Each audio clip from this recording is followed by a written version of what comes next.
comecemos a falar do escopo desse vídeo, que é boa-fé. Vocês já devem ter lido que eu dividi o conceito de boa-fé entre subjetiva e objetiva. Isso por uma razão muito simples. O Código Civil de 2002 trouxe uma inovação, uma chamada inovação à época, através da qual foi inserido um artigo no Código Civil indicando que todo e qualquer contrato deve seguir os princípios de probidade e de boa-fé. E aí eu pergunto a vocês, o que é boa-fé? Certamente o que é boa-fé para você não é o que é a boa-fé para mim. E isso não é porque eu sou advogada e advogados têm visões distorcidas do que é boa-fé e má-fé. Não é por causa disso. É porque o conceito comporta uma subjetividade que faz com que você relativize muito fácil o que pode ou não ser considerado como de boa ou má-fé. E aí vocês possivelmente pensam, bem, mas aí eu vou pegar o Código Civil, vou ler o Código Civil e vou perceber que o Código Civil me ajuda e define o que é boa-fé contratual. Claro que não, né? Senão seria uma coisa muito monótona para o direito e para as relações jurídicas. O Código não faz isso. A doutrina, a própria jurisprudência, o que existe em outros países faz com que a gente tenha criado na legislação brasileira um conceito de boa-fé objetiva ou também boa-fé contratual, que disse que é exatamente que o Código Civil pensou quando elaborou o conceito de boa-fé contratual.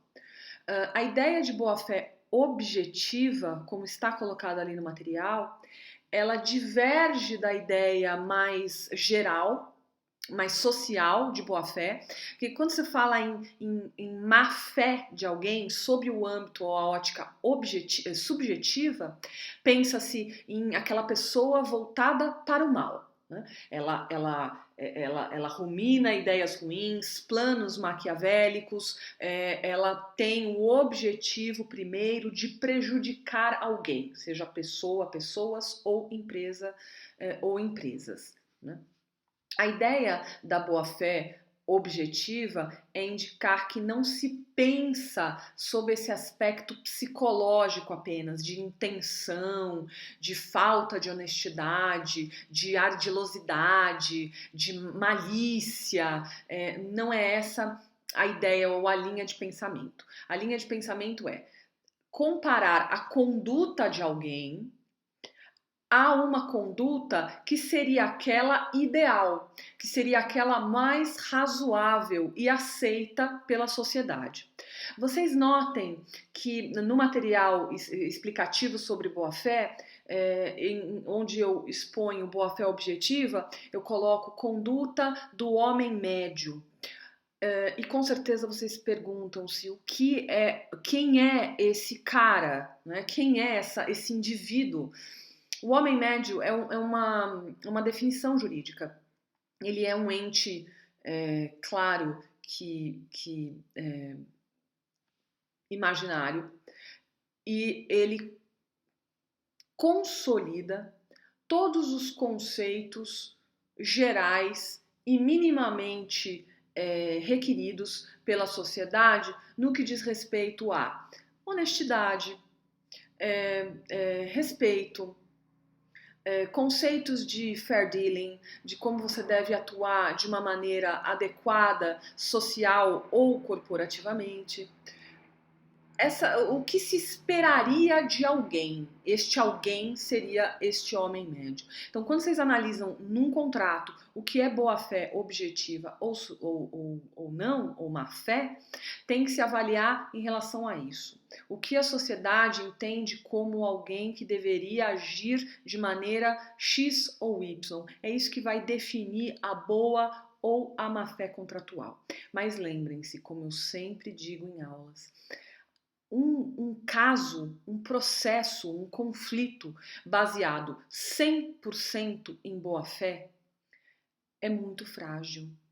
Porque ainda assim, existindo boa-fé subjetiva ou boa-fé objetiva, o elemento subjetividade continua existindo. Mais ainda, o elemento prova. Lembrem-se sempre, quem alega tem que provar. Então, se uma pessoa alega má-fé contratual, ela deve determinar o que a levou a essa conclusão de uma maneira em que um tribunal ou um juiz possa ser convencido dessa tese. Muito mais importante do que só a boa ou a má-fé são todas as provas, os elementos de faltas contratuais, de violações contratuais que os indivíduos ou as empresas, dependendo do caso, possam angariar, né, para que se chegue à conclusão. Mas eu gostaria de dar um exemplo para vocês de um caso que foi muito famoso, envolvendo a Ambev e a Skin Cariol, e o Zeca Pagodinho, que começou sendo garoto propaganda da Skin Cariol e terminou voltando para a Ambev. Esse caso foi bastante polêmico, as ações judiciais envolvendo as empresas, as celebridades e as agências de publicidade, muitas delas perduram até hoje. Mas para o nosso propósito aqui, eu vou concentrar meu comentário na relação entre Zeca Pagodinho e Ambev. Um breve histórico para vocês. O Zeca Pagodinho foi contratado pela Skin Cariol para ser o carro-chefe da campanha Experimenta. A campanha deu muito certo e, de outro lado, nos dias que sucederam à estreia da campanha, as ações da Ambev caíram. E isso, claro, acendeu uma luz de advertência para os executivos dessa segunda empresa, Ambev. Atos posteriores culminaram em várias ações judiciais em que a Ambev tentou tirar do ar e conseguiu a propaganda em que o Zeca Pagodinho dizia experimenta e ele experimentava e gostava. O argumento que fez com que a Ambev tivesse sucesso em retirar a campanha do ar foi que todos os consumidores, ou praticamente a sociedade de consumo de um modo geral no Brasil, sabe muito bem que Zeca Pagodinho bebe Brahma, né? Então, discussões à parte, o fato é que a Ambev conseguiu essa liminar e retirou a campanha do ar. Porém, o contrato entre o Zeca Pagodinho e a Skin Cariol permaneceu em vigor. Algum pouco tempo depois, o Zeca Pagodinho rescinde o contrato com a Skin Cariol, paga a multa pela rescisão contratual e se deixa ser contratado pela Ambev numa nova campanha que dizia que aquilo foi apenas um amor de verão, ele experimentou, mas voltou para o seu grande amor, que seria a Brahma. E aí as discussões judiciais aumentaram ainda mais.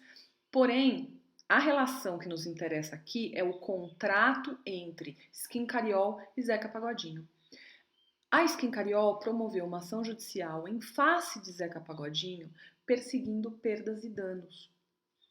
Zeca Pagodinho se defende dizendo: eu tinha realmente um contrato, eu tinha o direito de rescindir esse contrato, o fiz, paguei a multa rescisória deste mesmo contrato, fui contratado por uma outra empresa. Negócios são negócios, não fiz nada de errado. Em segunda instância, ou seja, no Tribunal de Justiça de São Paulo, houve uma decisão desfavorável ao Zeca Pagodinho. E a forma como o desembargador motivou essa decisão desfavorável a ele resume muito bem a ideia de boa-fé objetiva. O desembargador mencionou: é claro que as pessoas têm direito a rescindirem os seus contratos e pagarem as multas que neles estão estipuladas, sob pena de violação.